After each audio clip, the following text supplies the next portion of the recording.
Imagine life's like a treadmill. At the top end of the treadmill is good mental health. At the bottom end is mental illness.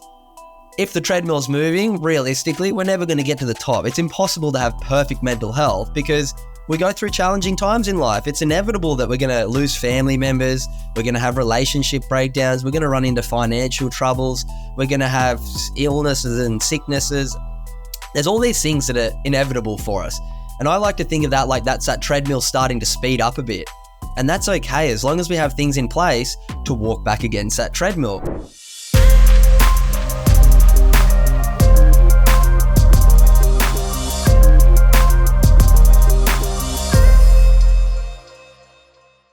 Greetings and welcome to the Dr. Espen podcast. I am Espen today. I am joined by a young man who has done some pretty incredible things in his life, particularly when it pertains to not only being a professional surfer, but also in his work in mental health. This is Cooper Chapman, a fellow local here on the gorgeous Gold Coast in Australia.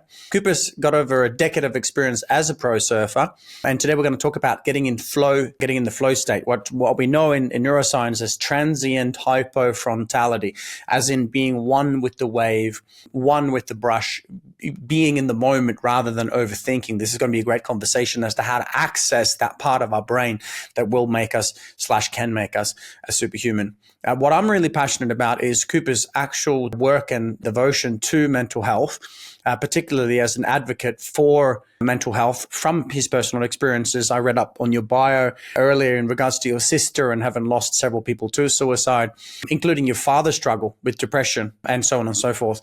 And I really want to acknowledge that because today's conversation is going to go in a couple of different ways as far as I feel. One is we're going to discuss the difference between a mental illness and mental health. This is extremely important. I had a quick chat to Cooper about this before.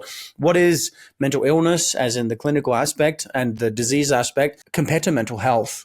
Okay, and they're very different. And I need you guys to stay tuned on this because I think this will really land for you as we go through it.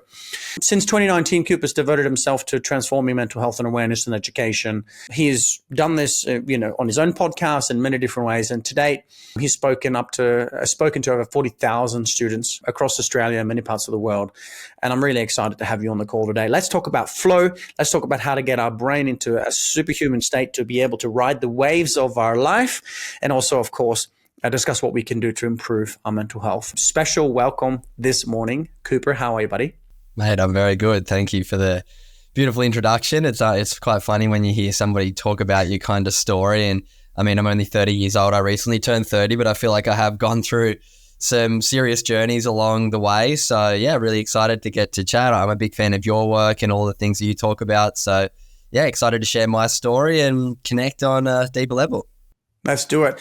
Mate, I think everyone can relate to mental challenges and pain and trauma in our own lives and other people's lives. And so we'll get to that conversation in a moment. But before, I want to talk about, you were a pro surfer, right? You know what it's like to face adversity by paddling out big waves, rocks, whatever might be the case. And don't get me wrong, I'm from Norway, I've tried surfing and I have surfed a bit. I found that it was, let's call it personal development in itself, because there was so much to be able to take into consideration. And over the years, I've studied the flow state. The book, The Rise of Superman by Stephen Kotler is a great place to start if you want to understand this concept of what's called transient hypofrontality. That means that the prefrontal cortex, so the front of the brain, slows down. The part of the brain that's, thinking and analyzing, and it slows down and blood moves to the other part of the brain where instead of doing, we can practice the state of being. So it's not, and please correct me if I'm wrong here, but I would imagine as a surfer, you're not lying there looking at the wave going, oh yeah, it's coming in at 36.7, degree angle and I need to do this. You observe, you breathe, and then you go with the flow into the wave.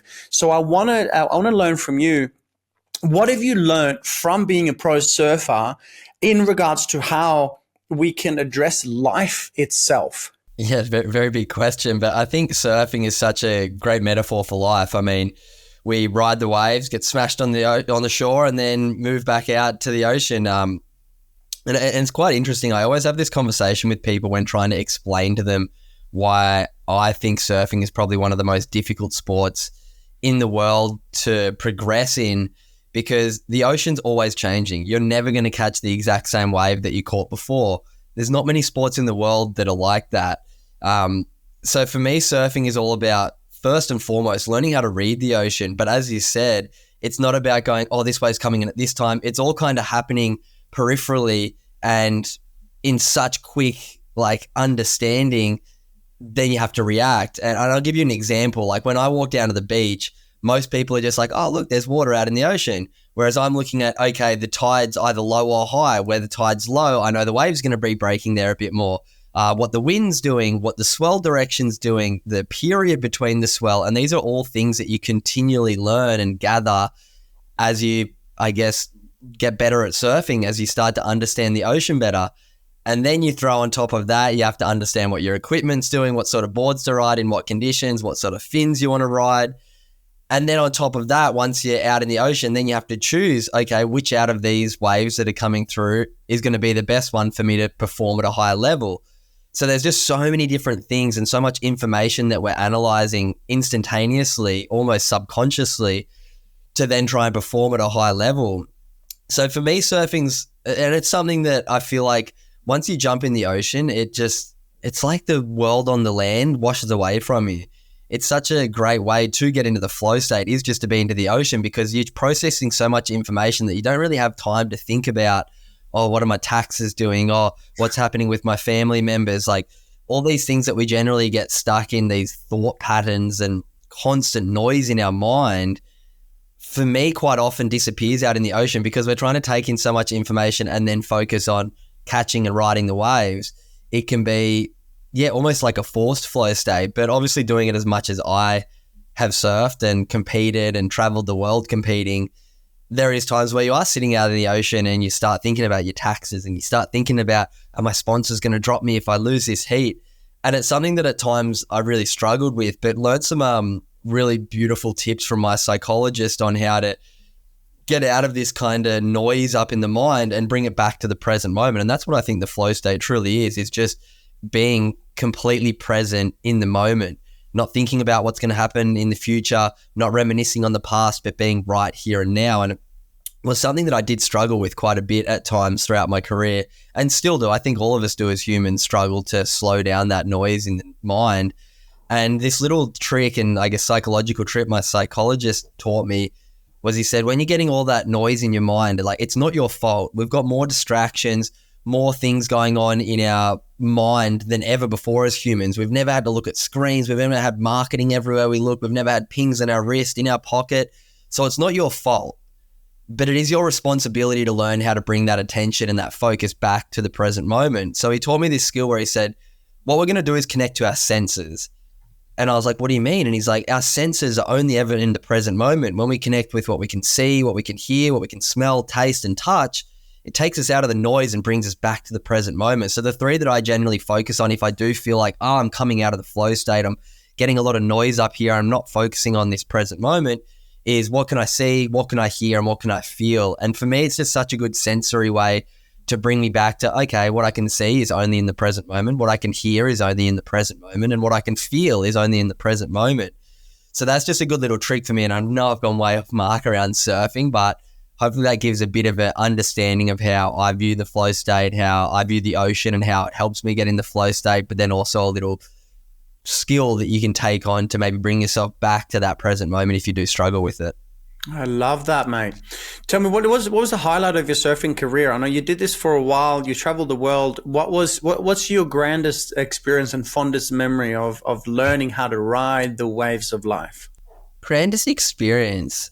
It's a hard one to reflect on just one. I mean, I've been so lucky. I got to, from the age of 14, I won an Australian title over at Margaret River in Western Australia, which then allowed me to represent Australia in the World Junior Games at 14, 15, 16 and 17. I went to Ecuador, Panama, Peru and New Zealand to compete for Australia. I think the highest I got in those events was like 10th in the world as a junior, which looking back was pretty good. But I think for me, it was just a really proud moment to wear those Australian colours and get to represent your country, and I guess take a bit of time off school was really nice. But then I progressed into sort of the next part of my career, and it turned into a bit of a job for me where obviously I was sponsored by surf brands, making some decent money. And my whole identity got so wrapped up in my surf career that I began to almost not enjoy it. It was so based on external validation, the fear of failure, the fear of other people's opinions of my results. So I kind of went through a bit of a tricky time where I struggled. But then towards the very end of my career, and I'm sure we'll get into this once we start talking about the mental health work, I started to realize that like I can either look back on my surf career and say, oh, I failed. I never quite got to the top level, which is the top 30 in the world, make it to this special top tour. And then there's like the next 100. And that was kind of the tour that I was stuck on for 10 years. And for a long time, I thought I'd failed. I felt like, you know what, I didn't get to this goal that a lot of my friends got to, that I'd strived for. And then I made this like very conscious decision in my sort of last 2 years of traveling the world. Like I can look back and reflect on my career and say I failed, or I can look back and say I won. I traveled the world and went surfing with my friends. So I wouldn't relate it to one key moment, but I think just upon reflection of my whole career from sort of 14 to 28, for 14 years, I traveled the world. I went surfing with my best friends. I met some amazing people. I went to some of the most beautiful corners of the world and got to call it my job for a long time. So I look back with nothing but gratitude for my career. But as you kind of questioned, what was a key moment? I think representing the country was a massive one. But most of all, it was just the overall experience of getting to travel the world with my best friends and go surfing in the most beautiful countries and cultures and meet people. So it's kind of the overall, I guess, experience was the best part about it all. I love that. And I love the mindset behind that, because I think many people, I know many people, including aspects of myself, we have a tendency to go, okay, so I'm striving for this next thing. And when I get to this goal, then I'll be happy. And when I get to that goal, you know, people don't even take the moment to acknowledge how far they've come and to stop and to be present and to celebrate. So the moment they hit their goal, they set the next goal. And it's this continuous chasing of something that's ahead to get ahead, thinking that when you get ahead, you'll be happy. And I think this is a perfect segue, Cooper, over to what we're discussing, because same thing with me, like I did Ninja Warrior, right? So they contacted me and said, hey, do you want to be on the show? And I had no idea what Ninja Warrior was all about. And when then they told me what it's about, I said, that's a great idea, because I thought, hang on, I broke both my legs in 2006. Almost died in 2008 from a hospital infection, lost 15 kilos, was literally dying. And then I thought, hang on, getting onto the show, that would be great. So my goal was not to win Ninja Warrior because, well, I've never trained before. It's not really my sport, but I was there to give it a go. My goal was to hit the buzzer. Because if I can hit that buzzer, I can show people, including my disabled little sister, that it doesn't matter if, you know, you are disabled or you like I was in a wheelchair for, you know, in and out for almost 2 years. You can recover from that and you can hit that goal. And in that metaphor for me, hit the buzzer. And so the journey of experiencing that, of training for these obstacles, of learning how to do things again and then to hit that buzzer was the goal. And reflecting now, I'm glad I didn't set the goal of being the best Ninja Warrior in the world, because it wasn't really true to my values. It was about the journey for me. So I just take this opportunity for every listener and viewer to kind of tune in. Where in your reality, where in your life have you been setting goals, striving for those goals? And instead of being present in the moment, like Cooper said, instead of looking at the journey going, wow, I got to travel the world, hang out with some of the most amazing people, surf the best waves, and represent my country. Even if you are listening and watching have not represented your country, what about your journey has been magical? And where have you made it about the destination rather than the journey? Something to ponder and consider. And Cooper, on that note, I think, you know, well, let's segue over to the mental health versus mental illness conversation, because not only do I feel like striving for something outside of ourselves, never really recognizing that it's about the journey, not the destination, is potentially going to cause mental suffering in the first place. But I want to hear a bit about your journey, because I know this has been powerful. You're only 30 years old and you're a massive advocate for mental health. Can you tell us, what do you believe is the difference between mental illness and mental health, and why is mental health more important now than ever before? Thank you for sharing that. I completely agree. And it's something that we go from, you know, from time to time, we do set these goals and it is not about the journey. But for me, mental health has been a bit of a journey, and I think just a big perspective shift. I'm continually having these perspective shifts, and I just would always hear the word mental health and straight away would think mental illness, depression, anxiety, suicide would be kind of the three words that would come up. But then the more I've started to, I guess, work in the industry and be an advocate for it, I was like, well, mental health awareness is at an all-time high, but the numbers are still getting worse when it comes to suicide, depression rates, all of these things that are markers of how we are as a culture around mental health. And I just started to look at it and go, like, mental health awareness is at an all-time high, but we're not really doing much mental health action. And I started to really question it and go, well, the way that we talk about mental health is mental illness. We're always talking about seeking support, calling this number if you're struggling, spotting the signs of if you're struggling, which is so important. But we should be more so pushing, okay, what are the things you're doing so you don't get to that point of struggle? What are the daily habits and rituals that we're incorporating into our life that are kind of walking us up against the perpetual treadmill that is life? Like, I like to describe it when I deliver my keynotes to people. Imagine life's like a treadmill. At the top end of the treadmill is good mental health. At the bottom end is mental illness. If the treadmill's moving, realistically, we're never going to get to the top. It's impossible to have perfect mental health because we go through challenging times in life. It's inevitable that we're going to lose family members. We're going to have relationship breakdowns. We're going to run into financial troubles. We're going to have illnesses and sicknesses. There's all these things that are inevitable for us.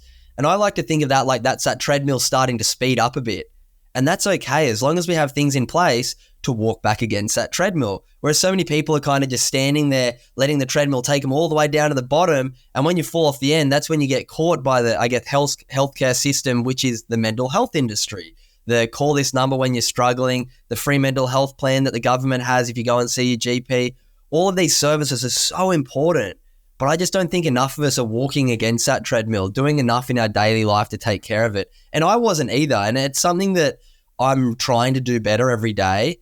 And I guess that comes back to this idea of the journey and the destination. So many of us are waiting till we get to the destination to have good mental health. But it's like, no, if you're constantly doing these things each day that are scientifically proven to make us feel good, release the neurohormones that make us feel happy, make us feel content in life through things like breath work, meditation, gratitude, hey, then we're walking against that treadmill. But most of us aren't walking against the treadmill. So I think mental health is all about consistent daily, weekly rituals and habits that make us feel good. And we're lucky enough to have that thing to catch us at the bottom of the treadmill, but we should never use them. We should be doing these things diligently. So I guess I can give you a bit of a rundown on my story with mental health, why I got into this space and why I left a successful surf career to do this is I had some family history of mental illness. I lost an uncle to suicide when I was quite young. I watched my dad struggle a bit throughout my teen years, sort of in and out of like bit of depression, bit of anxiety, bit of alcoholism. And my mum would always be like, get over it. So I kind of had these two conflicting ideas of like, oh, mental illness is weak, because my mum would be like, get over it, and nothing against her. That's just the way she was brought up. You know, that was the way that she viewed it. And my dad would struggle a bit and would go and see psychologists and kind of get, just not really supported.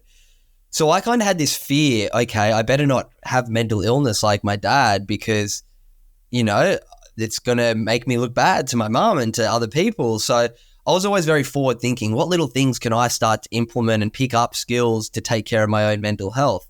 Never had any intention of working in the mental health space. But when I was like 20, 21 years old, I was struggling a bit with my mental health. And I went and spoke to my sports psychologist about it. I was like, I just feel embarrassed and ashamed to go to my local beach when I lose in my surf comps. I just was basing my whole self-worth, my whole identity was Cooper the pro surfer. When I'd win a surf comp, I'd kind of get a splack of feeling good. And when I would be doing poorly, I'd feel really embarrassed, ashamed. I wasn't reaching those goals. And it just kept happening. I'd lose in comps. I'd feel really embarrassed, ashamed, depressed, anxious. So I told my psychologist and he's like, mate, it is so common to feel the way you do. And I was like, what do you mean? And he's like, so many of us base our self-worth and our identity on our career, on our achievements, on our goals if we're reaching them. And if we don't, we feel less, we feel insignificant, we feel undeserving. And I was like, well, what else can I base my self-worth and identity on? And he said, what are your values, Cooper? And I was like, what do you mean? And he's like, what are your personal values? And I was like, oh, kindness, respect, honesty, all these ones that I'd been told about by mum and dad. But he said, yeah, but how well do you live to those values? He said, pro surfing's what you do, but it's not who you are, mate. Your values are who you are. So that sent me on a journey through my 20s to discover these values. And I started to read a lot of books, a lot of self-development, a lot of autobiographies, watching documentaries, and just started to sort of piece together this puzzle of what my values are, what really inspired me. Once again, with no intention of starting a business and being a speaker and an advocate for this space. But something happened about 5 years ago now in my life when I was about 25, traveling the world surfing. Life was pretty good. And my little sister came home from school one day. I've got 3 sisters, and my younger sister was in her last year of high school here in Australia, year 12. And she came home from school one day and we're sitting around the dinner table like we do every single night as a family. And she lets us know that a friend in her year had taken his own life. And at the time, I was just like, hearing of youth suicide was just like the most tragic thing in the world to me. Like, kids with so much life ahead of them. There's kids that are, you know, sick and ill that pass away, but then there's these kids who are taking their own life. Like, it's just tragic. So I did what most of us did. I looked up some of the stats around mental illness. I chucked up an Instagram story, wrote a platitude, and life went on. 2 weeks later, we're sitting around the dinner table, exact same situation, mum, dad, 3 sisters. And Sophia, my younger sister, let us know another boy in her year had taken his life.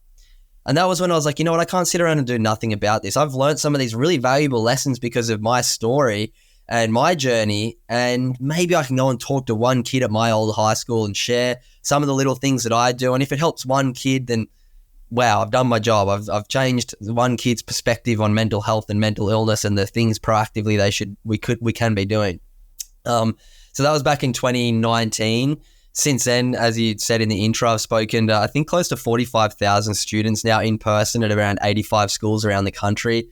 I've got to share my keynote and presentation with a whole bunch of corporate groups like Westpac, Coles, Apple, Telstra, Amazon, McDonald's, and just connect with hundreds of different corporate organizations all around the country and share my story and just try and shift the perspective of mental health. And the feedback I get is it's a lot more relatable, but also actionable than a lot of the mental health organizations out there, because they are really coming from this mental illness side, which is asking for help, how to spot the signs, how to support your mates, all so important. And I'm never going to discredit any of the work that all these other incredible organizations are doing. But I see 90% of the industry is focusing on mental illness, whereas I'm really trying to focus on mental health. What are the things that we can do that are inspiring, that are fun, and make mental health cool? It doesn't have to be this sad topic and avoiding the topic. It can be a powerful, inspiring thing to do. So that's, where I've taken my life, is to educating and inspiring people to look at mental health through a different lens and giving them the skills and sharing my story to hopefully shift some perspectives on the way that they view mental health. Beautiful. There's nothing like a personal story and experience in itself, and go out and help others. And as you speak to, a class of students, you never know how that one thing that we share is going to change the life of just one person. And if it changes the life of one person, well, then we've done our job. And I'm sure it'll change the lives of many. So thank you for sharing that. That's absolutely brilliant. As you looked upon this journey of mental health, and you're talking about the difference between mental illness and mental health, I totally agree. The reactive stuff, so-called healthcare system is more a sick care system, but we can take proactive approaches. What have you found in your research and in your keynotes, for people in Australia, America, throughout Europe, wherever? What are some of the most important practices to apply in our lives? And I know it's individual because we have different values. We need to make sure that we do something that inspires us, etc. But where is a really good place to start? Let's say someone is listening to this interview and they go, you know what? I have been striving for achievement to feel better about myself. I have been working really hard to reach that milestone or get to that goal. And I realize that I'm not actually as happy and or as fulfilled as I'd like to be. What are some of the advice that you'd give to people that are recognizing that they need to start now and they'd like to do something about it? Yeah, I love that question. And I'm going to share my theory of what we should all be doing. So I came up with this idea a couple of years ago where I was like, I'm the mental health guy, but I'm not really doing these things that I know are good for me, from things like meditation, gratitude, kindness. Like, all the science and data shows that practicing these things make us feel good. They release the happiness chemicals in our brain, but we need to have a constant practice. And I wasn't doing it myself. And I came up with this concept that I was like, we should be able to give 1% of our day to our mental health. 1% of a 24-hour day. I mean, mental health is the biggest killer of people aged 14 to 45 in the country. It's pretty important. Yet most of us aren't doing anything for our mental health. Obviously, there's some very common things that we should all be doing, like sleeping enough, drinking enough water, exercising, getting in nature. These are all things that I think are pretty common knowledge, but knowledge is knowing about them. Wisdom is actually doing them. But I want to come back to this 1% idea. What can we do for 1% of our day that's good for our mental health? So I broke it down, and a 24-hour day is 1,440 minutes. 1% is just over 14 minutes. So I was like, okay, what can I do for 1% of my day that's good for my mental health?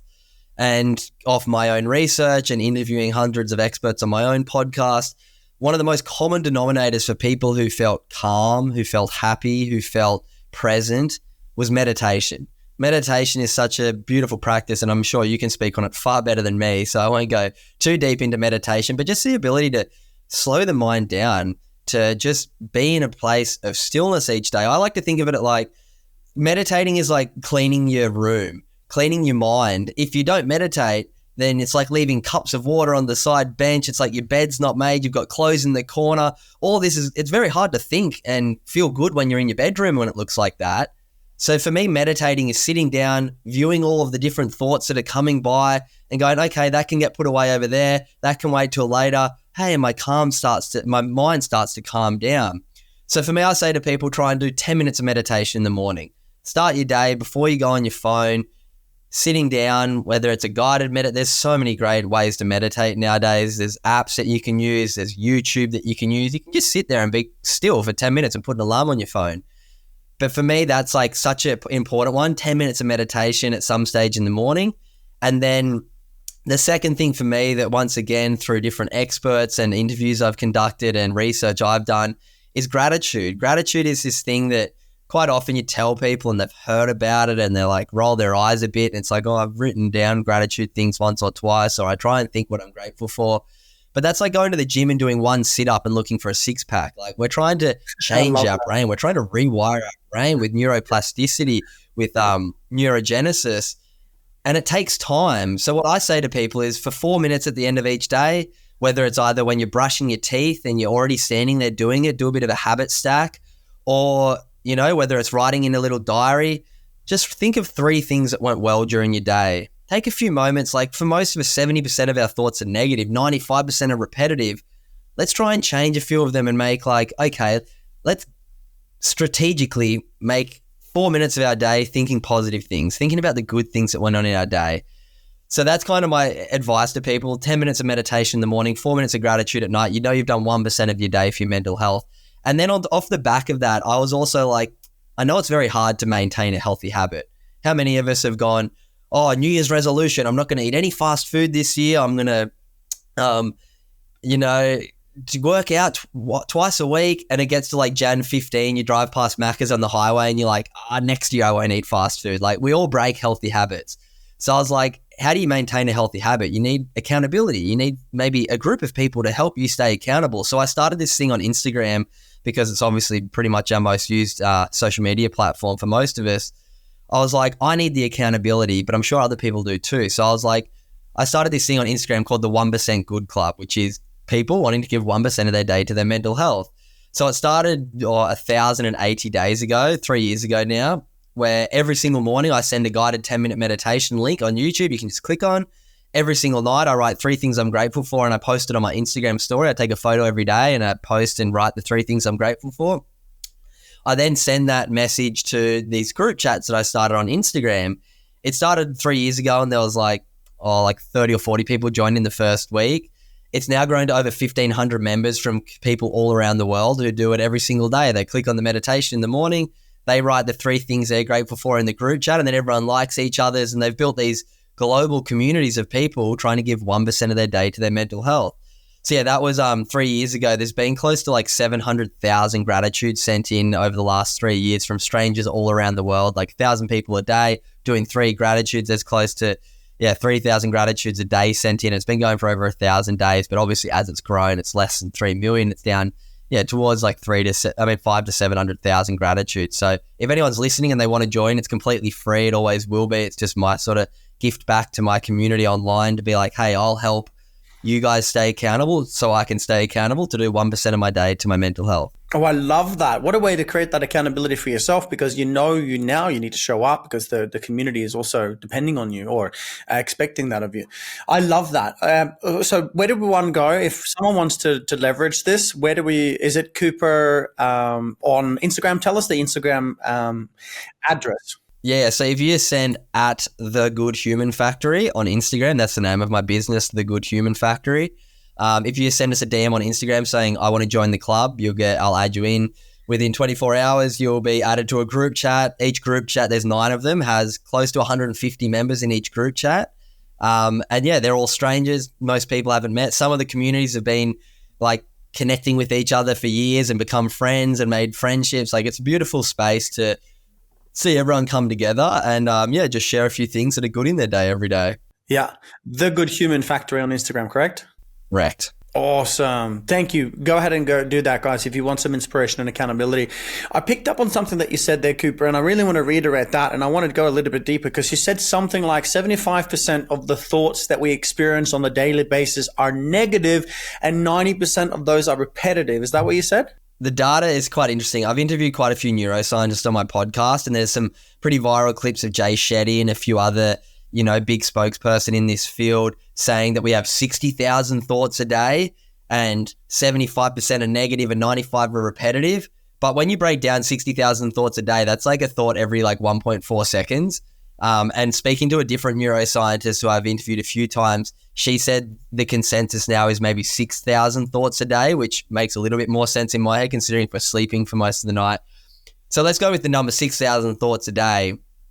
75% of them are negative. That's 4,500 negative thoughts on average for us a day. That's over 1.6 million negative thoughts a year. And 90% of the thoughts we think today are the same sort of thoughts that we thought yesterday. We kind of just repetitively think them. So that's where I like to encourage people to meditate, because we can actually witness the thoughts and we can kind of view them and go, oh, wow, these thoughts are unhelpful. They're untrue. I wouldn't speak to my best friend the way that I speak to myself. And the more that we can start to witness them, the more that we can sort of start to shift them towards something a bit more positive consciously, rather than just thinking our thoughts are unchangeable or uncontrollable. It's because we don't sit with them enough. We don't actually give them a chance to go, actually, no, I can change them a little bit. And I know this is the work that you do a lot. And that's an interesting one, the number of thoughts we have a day and how frequently they're negative for most of us. And for some, it should be negative, some of our thoughts, in a way that they're keeping an eye out for danger. Like, we need thoughts like that are like that, but not 75% of them. I totally agree with you. This is mind-boggling. And, we're living in a country, you and I, particularly in Australia, where we have clean food, clean water, we have shelter, and we have more than 80% of the world's population. So I know that, and I understand that the hindbrain wants to keep us alive by looking at, keeping us out of discomfort. But that's still a dangerous thing to be aware of, the fact that we are actually, what we focus on is what we find, right?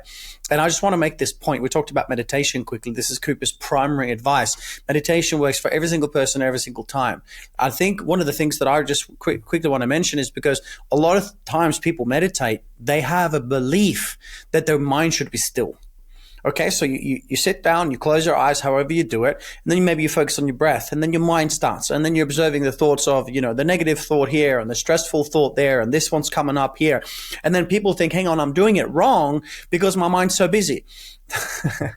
I always say, thinking that your mind's supposed to be still is like saying you're too dirty to take a bath. It just doesn't make sense. When you sit in stillness and you observe your breath, you can, just like Cooper said, observe these thoughts. It's not supposed to be perfectly peaceful and equilibrated. That's not us just yet. We're not at that stage just yet. We're supposed to be still. The mind is supposed to be busy, and then you bring it back to the breath, and then it wanders again, and then you bring it back to the breath, and you're doing it right.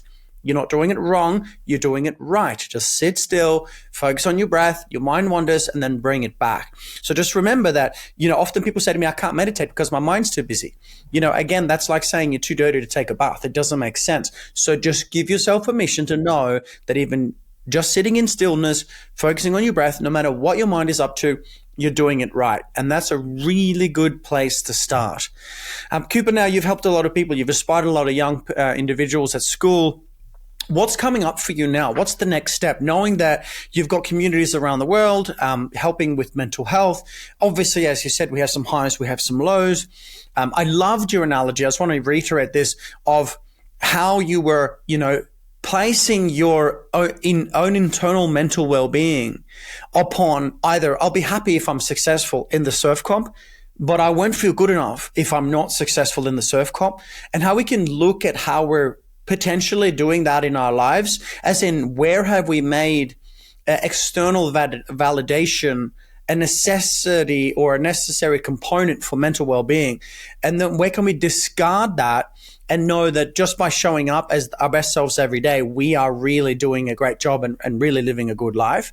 I really want to acknowledge that, because I noticed myself in that pattern as well, thinking that when I get to this level and I've helped this many people, then I'll feel good about myself, or then I'll be feeling successful. So just want to thank you for that.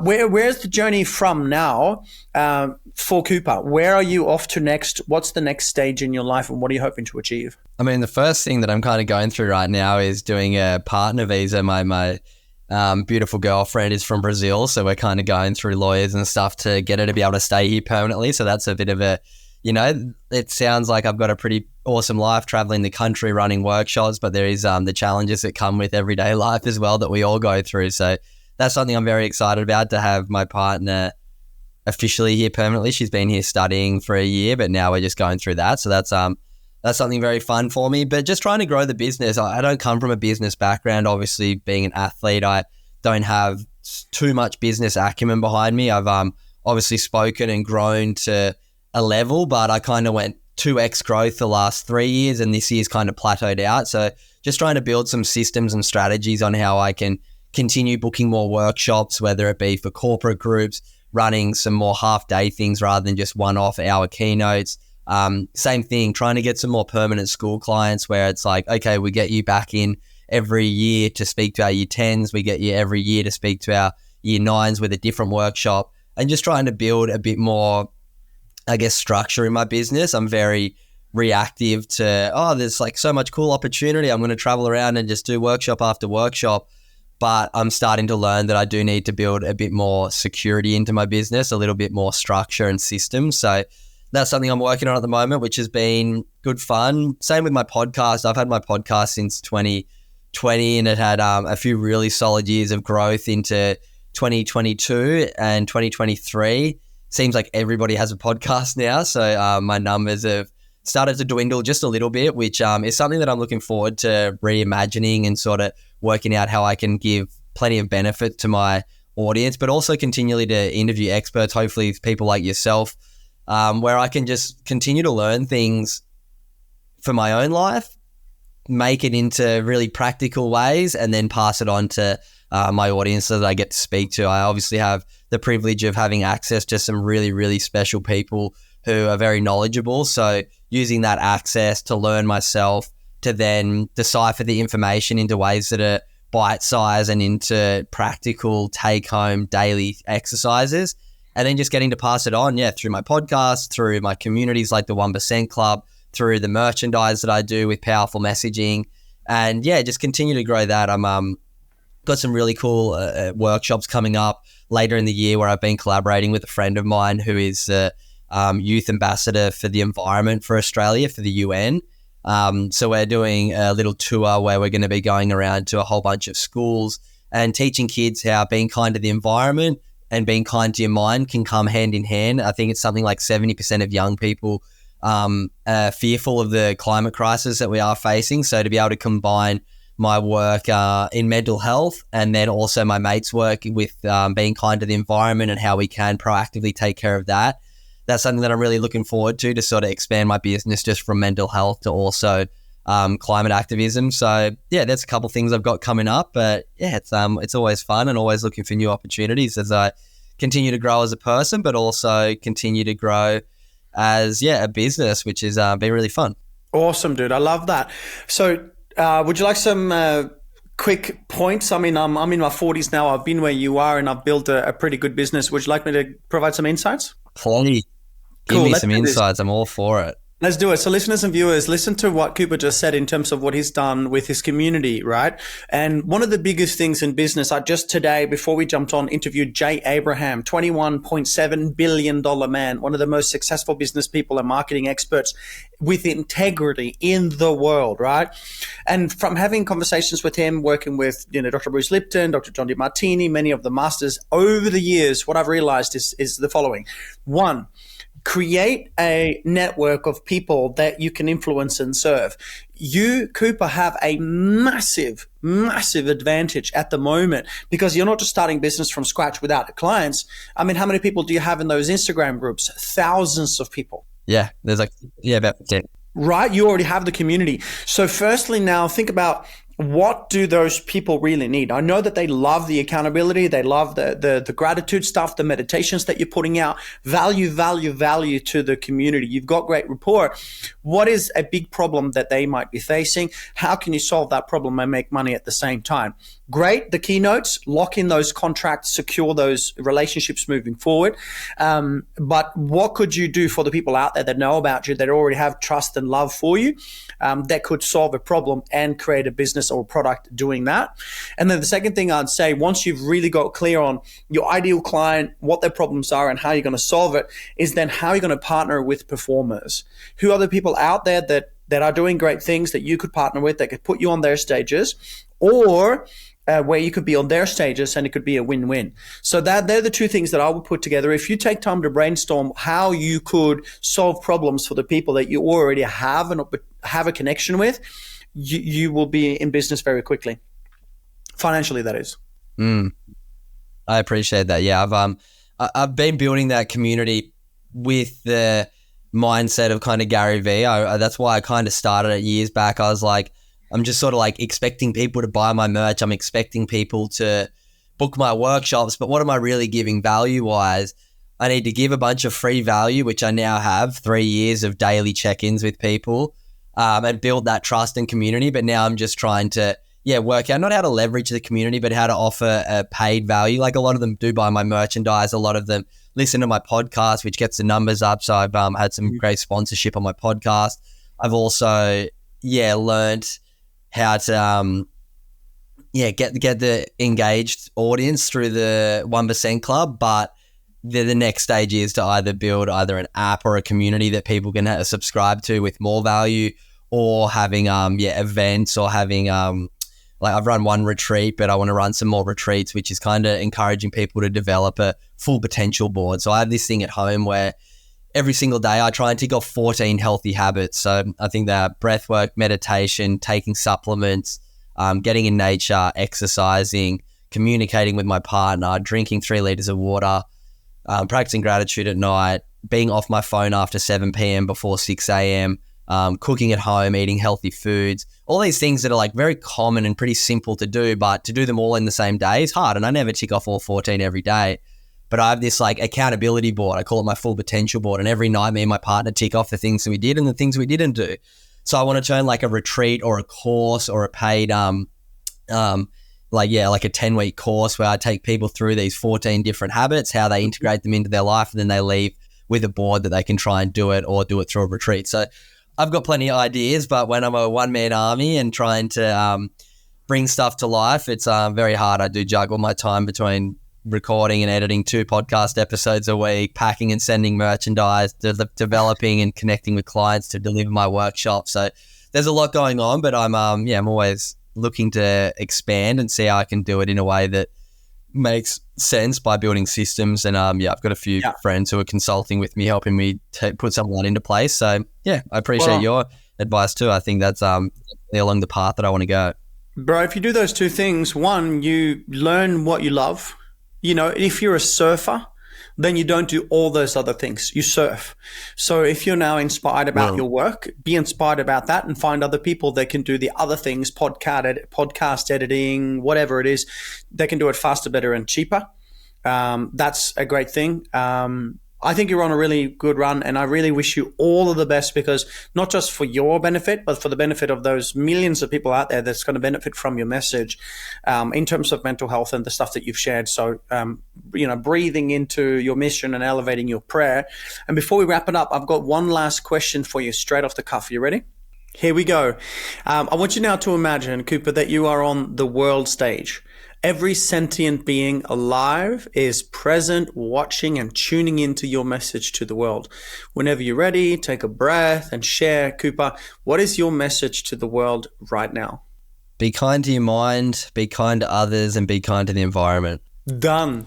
Short, sharp, straight to the point. Ladies and gentlemen, this is Cooper Chapman. That's Cooper Chapman on Instagram. And of course, also thegoodhumanfactory.com. Is that correct? That's correct. Awesome. Thank you so much for your time, dude. It's been absolutely awesome learning from you today. Cheers, mate. I appreciate it. Hopefully everyone got a bit of value out of it, learned some stuff from my story, and I appreciate the bit of advice you gave me as well. Hopefully we can catch up for a chat on my podcast and I can pick and prod at your life. It sounds like through the broken legs and your journey into the quantum world and everything you do is something that truly fascinates me. So I'm looking forward to catching up for my podcast one day soon. Absolutely. Let's do it. Cooper Chapman, everybody. Thank you so much.